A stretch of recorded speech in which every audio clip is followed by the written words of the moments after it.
The anime started with a young man named Tigrevurmud Vorn, who served as a soldier for the Kingdom of Brunn. He was unwinding at a military camp since there was a big clash scheduled for the following day between the citizens of Brunn and the ejected kingdom at the border.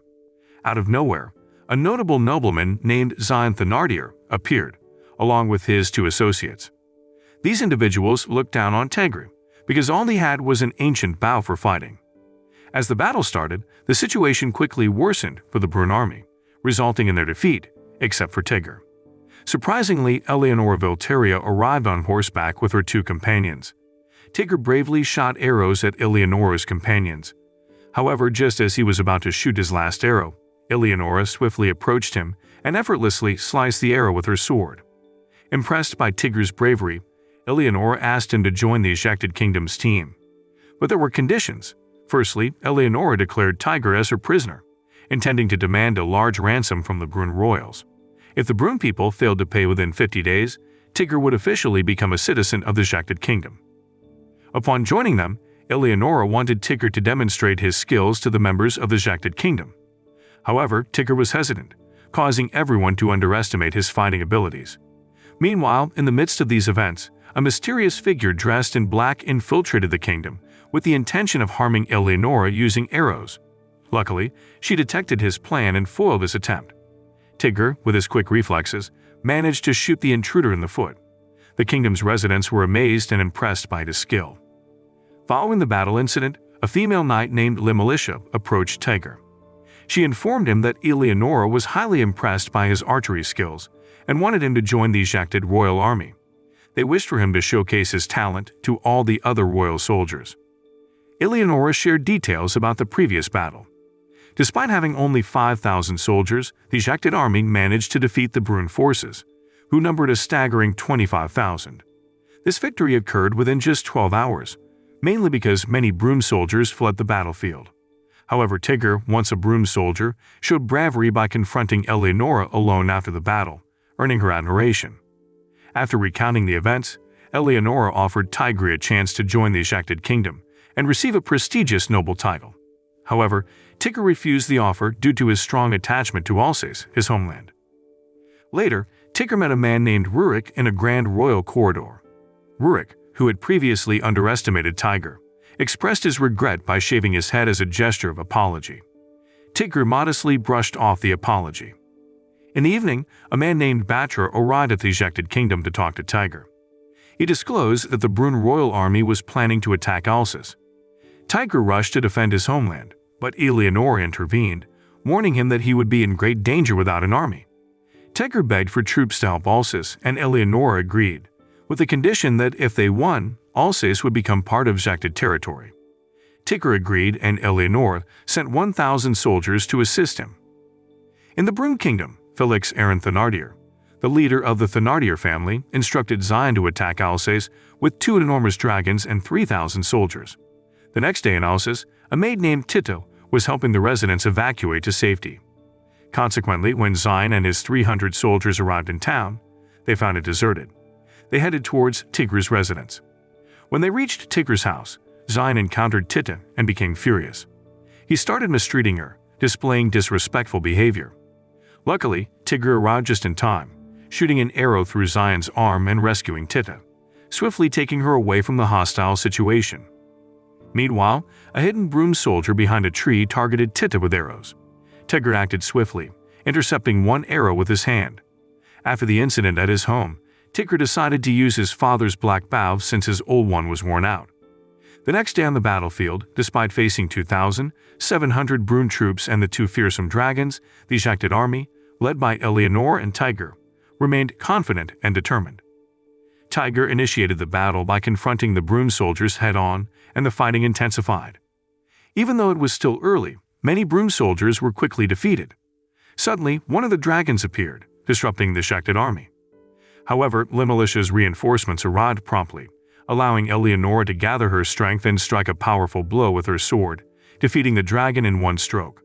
This greatly strengthened Ejected's position in the battle. Observing Zyne's attempt to escape, Tigre and Eleonora blocked his path, preventing him from leaving. Unable to avoid them, Zyne challenged Tigre to a duel. As they prepare to face off, Tigre armed with his black bow and Zion with a spear and shield, Tigre's exceptional archery skills allowed him to easily injure Zion's arm with his bow. This forced Zion to retreat, fleeing on the remaining dragon in distress. Following this, Tigre's black bow underwent a remarkable transformation, signaling an attack on the dragon. With the combined strength of Eleonora's sword, they successfully defeated the celestial dragon and Zion, securing their victory. After the battle ended, Tigre and his companions embraced a peaceful life. Later, Le Militia arrived and suggested that Eleonora return to the royal capital of Zechted, while she would stay in Alsace to handle matters. Meanwhile, in the kingdom of Brune, Felix, still unable to accept his defeat from the previous war, instructed a group of swordsmen to pursue Tigre. Additionally, he sent another group to confront Eleonora. Upon Eleonora's return to the ejected kingdom, the king expressed his displeasure as Eleonora had engaged in warfare without obtaining his approval first. However, Sophia Obertus intervened to calm the king's anger. The next day, Eleonora was enjoying solitude in the garden when Ludmila Lori, a female knight, arrived.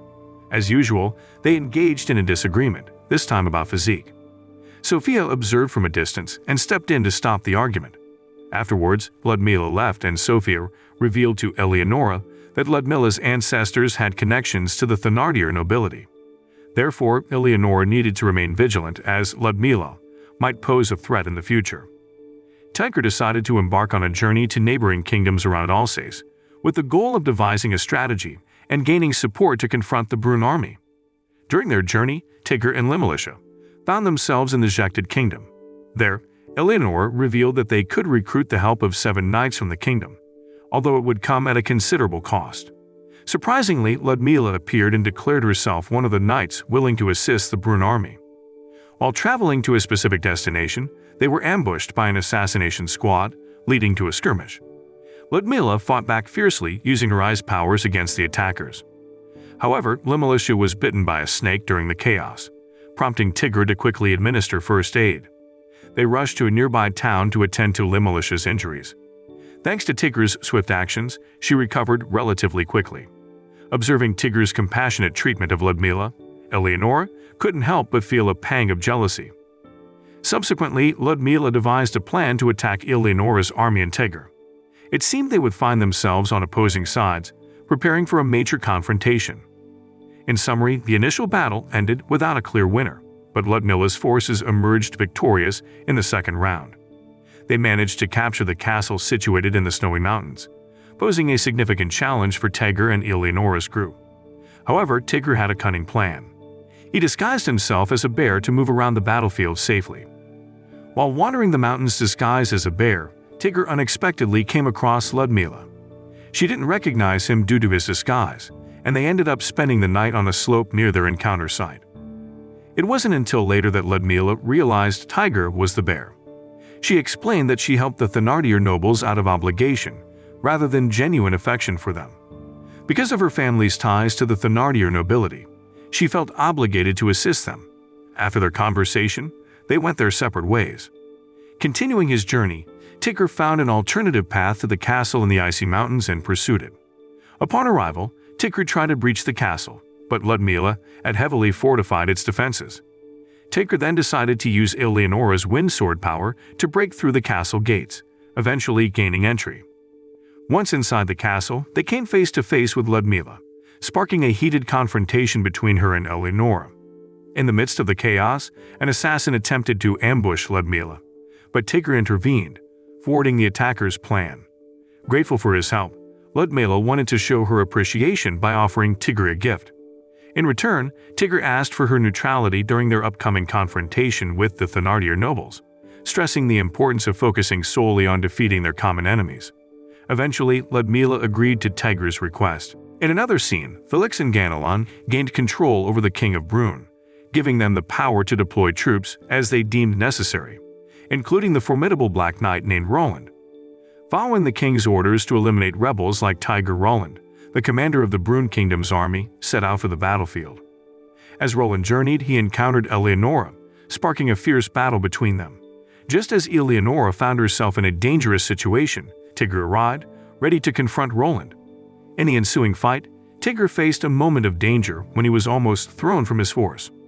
However, he quickly aimed his bow at Roland's mount, successfully stopping it. Despite being injured by Roland's attack, Tigre helped Eleonora escape the confrontation. Seeing Tigre and Eleonora wounded, Sophia intervened to fend off the Brune troops, allowing them to seek safety. She fought the soldiers one by one until their leader, Roland, launched a direct assault. Realizing she had bought enough time for Eleonora, Sophia eventually retreated. Meanwhile, Tigre, still recovering from his injuries sustained during the clash with Roland, remained confined to his bed. On the other hand, one of his comrades, Mashes, managed to infiltrate the royal palace of Brune.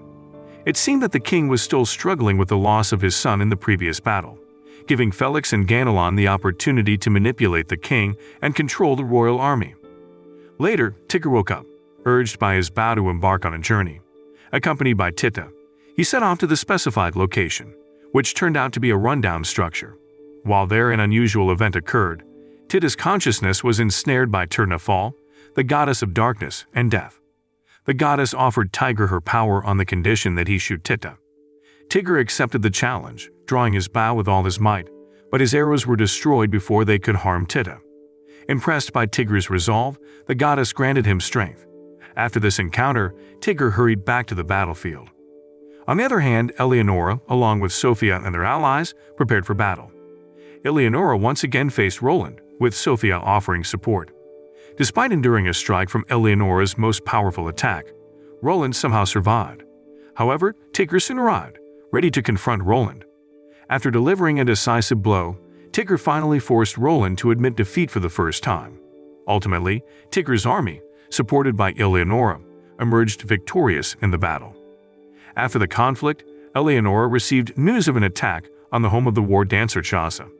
As a result, she was summoned back to the royal capital of Jacted. Meanwhile, Roland, having returned to the Brune kingdom, found himself trapped in a room with 1,000 deadly bees, meeting his end while standing upright. Upon hearing of Roland's death, Felix expressed anger towards Ganelon, as Roland had been the Brune kingdom's most powerful knight. This loss was sure to weaken the kingdom's defenses. Recognizing this vulnerability, the Muezzino kingdom seized the chance to launch an attack on the border, ultimately taking control of the Brune kingdom. This turn of events caused tension among the nobles of Thenardier and Ganelon. In a moment of reflection, Tigre pondered a strategy to counter enemy attacks in the precarious situation. Recalling the weapons given to him by Roland, Tigre quickly organized his troops to scout the enemy forces. During the reconnaissance, he spotted a woman being pursued and besieged by enemy soldiers. Acting promptly, Tigre intervened to rescue her and led her to safety. Subsequently, a clash ensued between the Brune army and the smaller Muezzino army. Thanks to Tigre's earlier scouting efforts, they easily defeated the enemy forces and freed the captive Brune residents. Afterward, Tigre and Ludmila formulated a plan against the Muezzino forces. Despite confronting a large Muezzino army of 40,000 soldiers, divided into 7 groups, and Tigre's troops being tired from the previous battle, they decided to end the conflict in one decisive encounter. Thus, the battle began. Tigre and Ludmila successfully outmaneuvered the enemy, resulting in the defeat of one group of adversaries. However, Curies, the leader of the Muezzino army, remained proactive. He ordered 3 of his groups to surround Tigre and Ludmila, while the rest besieged the mountainous region where the residents lived. Curies himself refrained from direct combat, cautious of Tigre's deadly bow. As a result, Tigre and Ludmila found themselves in a challenging situation, facing a significant number of enemy troops. Shortly after, 5,000 reinforcements arrived, ready to follow Tigre's lead. Additionally, there were another 3,000 troops under Mash's command, ready to provide assistance. Curies, already aware of this, quickly withdrew his troops, feeling trapped. He acknowledged that Tigre's skills surpassed even those of Roland, the Black Knight. Thus, once again, Tigre and his forces emerged victorious in the battle. Tigre earned the nickname Silveras, symbolizing the star archer, in recognition of his skill. With victory secured, Tigre and Ludmila could finally rest peacefully. However, while Tigre was getting some rest, he received an unexpected visitor, Regin, also known as Prince Regnus, whom he had previously rescued. Disguised as a man to protect herself, Regin sought refuge because, in the Brune kingdom, a queen with only female heirs could face execution. She aimed to reach a secluded location accessible only to the royal family to prove her royal lineage. This place, Lutetia, was located within the territory of Ganelon, a noble. Regent planned to reside there with Tiger and their companions. During their journey to Lutetia, Felix's army blocked Tiger's path. Eleonora and Ludmila quickly engaged the 5 dragons already present. While they managed to defeat 3 of the dragons, the remaining 2 proved to be formidable opponents, posing a significant challenge. After some consideration, both sides agreed to temporarily retreat. They regrouped and then resumed the battle. Later on, Eleonora and Ludmila adjusted their tactics. Initially relying on their natural abilities for offense, they switched to using their swords for close combat. This strategic change proved effective, leading to the defeat of the last 2 dragons. Despite their triumph, they remained determined to move forward towards Lutetia and prove Regin's true identity as the king's son. Regin revealed the existence of 3 underground routes to the city, one of which passed through a temple not far from their current location. This route would lead them directly to the temple. While exploring the underground passage, Felix's troops unexpectedly halted, setting the stage for an inevitable confrontation. Tigre found himself facing one of Felix's formidable knights, confronting seemingly insurmountable odds. During the battle, the passage began to collapse, with the knight relentlessly closing in on Tigre, who found himself in a desperate situation. Fortunately, Batra intervened, saving Tigre from the crumbling passage. Despite sustaining significant injuries from Felix's troops, Batra found comfort in rescuing Tigre before succumbing to his wounds. This event triggered a latent power within Tigre, enabling him to unexpectedly escape from the ruins. Eleonora, who had already left the passage, quickly brought Tigre back to their headquarters. Upon waking up, Tigre keenly felt the loss of Batra. Eleonora offered words of encouragement, reminding him of the importance of remaining true to his identity and determination in defending their homeland from the enemy's malice, despite the losses they had suffered. Tigre's spirits were lifted, and he regained his cheerfulness and enthusiasm. The following day, Tigre met with the Prime Minister, who delivered news of the king's recovery. However, suspicions arose that Ganelon had poisoned the king, prompting urgency for Regin to visit her father before it was too late. Tigre and his troops agreed to engage in a final showdown with Felix's army. Long story short, the battle unfolded as planned, gradually reducing the enemy forces until only their leader, Felix, remained. Although Tigre was determined to defeat Felix with all his might, Eleonora noticed that Tigre's anger was clouding his judgment. Tigre then realized his desire to defeat Felix with just 1 arrow, and he succeeded. With Felix defeated, the prolonged battle came to an end, with Tigre and his army emerging victorious. Following their triumph, Tigre and his companions traveled to the Broom Kingdom, where they received a warm welcome. The king expressed deep gratitude to Tigre for protecting the kingdom and his daughter. As a result, Tigre was hailed as the potential candidate for the next king. So the moral of the story is always keep an eye on your food. You never know when someone might spice things up a bit too much.